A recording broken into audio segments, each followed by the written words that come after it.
time to stay or is it time to leave? Are you struggling with the decision whether to stay or leave your current relationship? Are you considering going back to being with your ex and can't make the decision? The decision whether you should stay or leave a relationship can be one of the most consequential and painful ones any of us can make. But the sooner you make the decision, the sooner you can move on with your life and adjust or work on improving your new situation. This video gives you the breakup checklist that will help you decide whether you should leave or you should stay. When you ask advice from your friends or you listen to advice from the internet, the danger is that the easiest advice you get is to leave, especially from those who are single.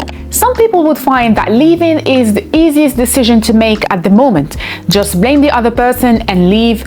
But is it always the right one? Other people might stay indecisive for a long time because it's so hard and scary to trade familiar feelings, even if it's familiar unhappiness, for an uncertain and hopeful loneliness or a potential new relationship. To avoid being in these situations, this video goes deep on very specific questions you can ask yourself to determine if the right decision for you is to stay or to leave. Question number 1. To what extent is our unhappiness due to our partner? Could living in such close proximity to anyone else cause similar feelings? Sometimes our unhappiness comes from living in close proximity to someone. And if we were to live with someone else, even a friend or a family member, we might experience similar feelings of frustration and unsatisfaction. But our partners are the only ones who can risk confronting us about our own flaws because they know they may have to deal with us on the long run. The other people in our lives simply don't care or won't even bother to go into battle to make us notice. I know for myself as an introvert, it's so challenging for me to live in such close proximity to someone, and that very often I need my space to be alone and recharge. So many times I found that my fights are not intrinsic to myself or my partner, but mostly to living together. If that's your case, it's gonna take time to get used to each other's lifestyles, plus communicate to find compromises. Question number 2 is how might we be difficult to live with? A relationship is made by two people, so any problem is more likely to be both parties' fault. I know that it's hard to see that when we are in pain and so many feelings are involved. It's just easier to blame the other person. As the French existentialist Jean-Paul Sartre said, hell is other people. But if everyone says that, it means that everyone is hell. We all have our own dark sides and flaws, and many times we aren't even aware of them. So start by asking yourself some questions. For example, what is a situation you would consider your biggest mistake? What did you do and how did you feel? Think of a common persistent problem you encounter with different people and find out how you might be part of the problem, because it can't be a coincidence that this problem keeps coming up in your life and your relationships. I know for myself that I tend to want things to go a certain way and to not deviate from the plan, which creates some issues in my relationships. You can also consult someone you trust. Ask them, what is a personality trait of mine that you would improve? Or how can I improve as a person? And remember, you have your own interpretations of others, which those you interact with are taking in themselves, so it's okay to not agree with their opinion. Just take it as something to think about and thank them for their input. Question number 3 is, do their good qualities make up for their major flaws? Everyone has a significant weakness, inner demons, personal failings, or make poor choices that might affect them or others.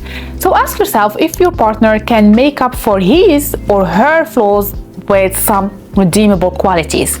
The answer is probably yes, because if not, you wouldn't be attracted to them in the first place. There is an interesting theory about this, which is called the strength of weakness theory. Basically, the theory explains that people's weaknesses are the downsides of the very same strength and qualities that drew us to them in the first place.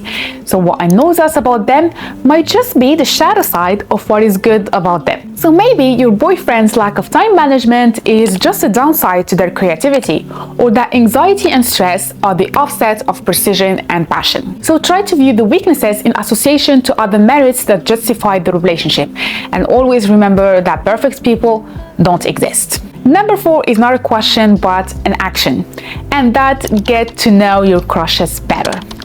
If you have a crush on someone else, you might be tempted to end your current relationship to be able to start a new one that might feel easier and smoother. But as time will reveal, this new person will also have some flaws. So get to know them better. Don't fantasize about a potential better future with someone else that probably does not match reality.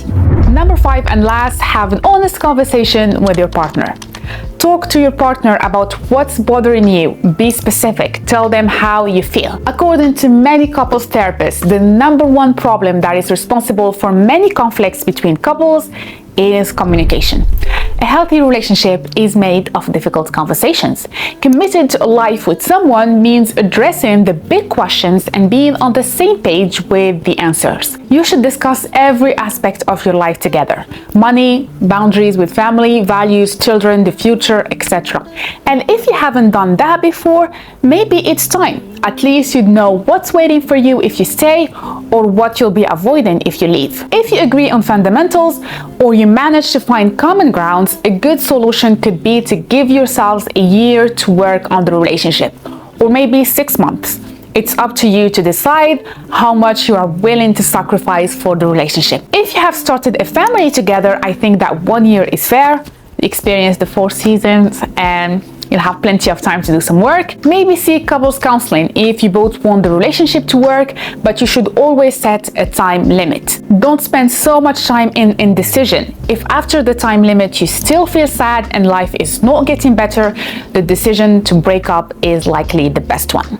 That's all for me, guys. This is my breakup checklist. I hope it's helpful. Please remember that it's easy to find red flags in any person if we look for them.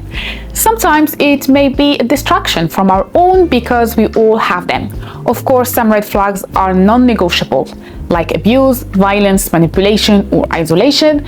And if you are with a toxic person, please seek help from someone you trust and leave as soon as possible.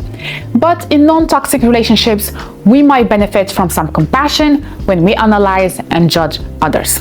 It's not easy being in a long-term relationship, as we are all still dealing with our own problems from our childhood. So it's normal to feel it's difficult sometimes.